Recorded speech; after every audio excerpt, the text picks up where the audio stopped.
অবশেষে মা বিদায় নিলেন, আমাদের ছেড়ে আরো একটা বছরের জন্য চলে গেলেন। তো গতকাল থেকে আমি প্রচুর শুভেচ্ছা বার্তা পেয়েছি শুভ বিজয়া জানিয়ে, কিন্তু কাউকেই আমি রিপ্লাই দিইনি।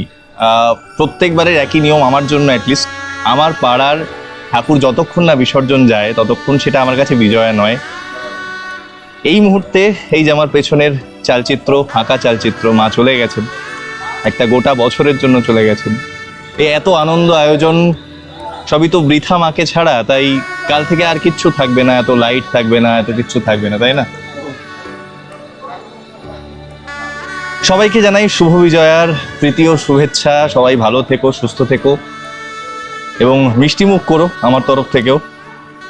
ওর সাথে ওর নাম হচ্ছে রাহুল, আমার খুব কাছের ভাই, আমরা একসাথে খেলাধুলো করি, কিন্তু এই পুজোর সময়টাই দেখা হয়, আর মাঝে মাঝে মাঠে গেলে দেখা হয়, এছাড়া দেখা হয় না।